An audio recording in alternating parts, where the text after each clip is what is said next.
Hello, welcome to the MMA Freak Fight of the Week. I'm Matt Salzer. This is very late. For a Fight of the Week, but kind of been a hectic week. So, UFC 227 was this last weekend, so I'm going to be picking... I'm going to pick Henry Cejudo for arguably what is an upset of not just the week, but probably of not just the week, not just the month, but probably of the year. At the same time, not so much as huge of an upset, considering some upset results. So going over the main card, which due to my work was the only thing I was able to watch.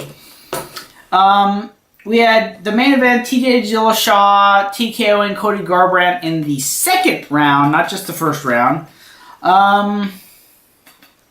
It was a good fight, but I have to agree with certain forum posts that I've been seeing lately in regards to the fact that Garbrandt does Dillashaw. Let's face it, Dwayne Ludwig is just a better striking coach. Dillashaw has gotten very good coaching. Cody Garbrandt is... I feel like if he went to another camp, he'd probably get some better striking coaching there, but Team Alpha Male is only so good. As much as I like them, that's just the reality of it. And I'm not sure the whole Cejudo Dillashaw super fight is a good idea, considering that I really think Cejudo needs to face some guys that he's faced before. So then talk about that. Henry Cejudo versus Demetrius Johnson.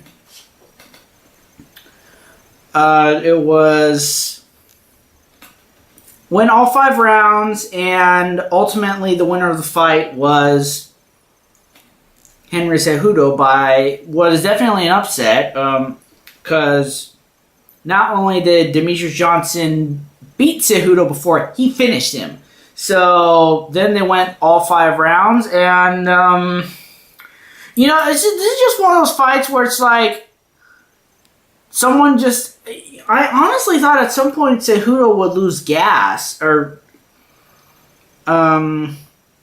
but yeah. So the way that I scored it, round 1 went to Mighty Mouse, round 2 went to Cejudo, 3 went to Mighty Mouse, 4 went to Cejudo. So it was tied going into that final round. And here's the thing, the wrestling definitely played a role. And, of course, Cejudo's an Olympic medalist. And it was through that wrestling that he won the second, 4th, and 5th rounds. It's just, Mighty Mouse just didn't keep it standing enough. And to take it, you can't take away, it's like I said on the actual night, you cannot take away from the legacy of Demetrius Johnson. He's a good fighter. He's got a he's not the longest reigning champion. That still belongs to Anderson Silva, but he has the most title defenses. So you can't take away from that when it comes to Demetrius Johnson. He was just a spectacular athlete. And I'm sure he'll be back. He may even win the title again, but we're just going to have to wait and see how things unfold from there. I don't think a super fight is a good idea, to be perfectly honest. I don't think it's a good idea. Whether Dillashaw goes down or Cejudo goes up, they need to defend their titles. Like, for example, Daniel Cormier is in this situation where he needs to defend 2 different titles. That's just going to happen when you have a super fight like that. The belt's held up, and we've had issues like that before. Even with the new weight classes created. Keep in mind, those new weight classes, those 4 new weight classes that were created last year, aren't even being utilized by the UFC, and then B, aren't even in those lower weights. So they need to concentrate on the titles right now. They can't with they need to be able to have champions that can actually defend the belts, that can actually headline pay-per-views. That's the standard now. Gone are the days when you have other fighters defending or fighting the headline pay-per-views. They need championships on the pay-per-views. And they don't.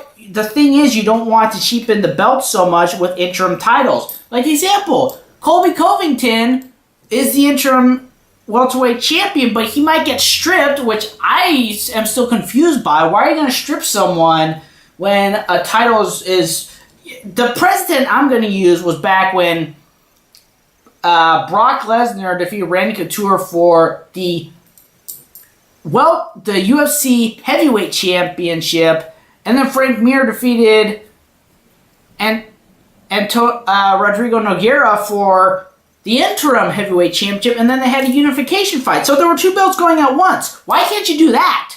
That's what confuses me about this whole doctrine of stripping interim champions once there's an active belt going on. I don't think it makes sense.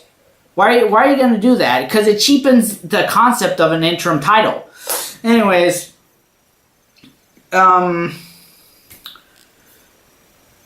yeah, so that's I'm gonna move on. Renato Moicano, up and comer, submitted Cub Swanson. Cub Swanson's a tough guy, but I think you can only go so far up with someone like that. There's only so far of a ceiling that you can go. I mean, maybe in like. It's really hard to describe. It's like he's not a gatekeeper. He's not a journeyman. But Cub Swanson, he's one of those guys where maybe like Michael Bisping, unless you had the perfect circumstances, he's not going to be champion. Pure and simple. Just not going to be champion. You can only go so far with that. I just don't think he's championship material. I just think that there's a ceiling. And like I said, unless there's like a perfect set of circumstances, he's not going to get there. Now, granted, anything can happen in MMA. Like I said, you had Michael Bisping become the champion and then defend the title. So anything can happen, but it's highly unlikely. Just highly unlikely that Cub Swanson, especially with this recent defeat, he might be dropping out of the top 10 in the UFC. Then a up-and-comer fight when it comes to the women. J.J. Ulrich, a tough alum versus Poliana Viviana. Went to a decision, and this is one of those fights where they're both on the rise. They're both establishing themselves. So, good fight overall. Then you have... Then you have Thiago Santos, division against Kevin Holland, and I'm not really sure if I could say anything more about that, but yeah, that was the pay-per-view section of UFC 227, so again, sorry I got this out so late, but that's about it. So yeah, be sure to like, share, subscribe, comment down below, and stay tuned. Got other stuff coming up. Summer's not over, and I still have to figure out content in order to fill things out with, before the next season of The Ultimate Fighter comes up, which I'm very much looking forward to the next season of The Ultimate Fighter. So, yeah, be sure to like, share, and subscribe. Again, comment below. See you next time.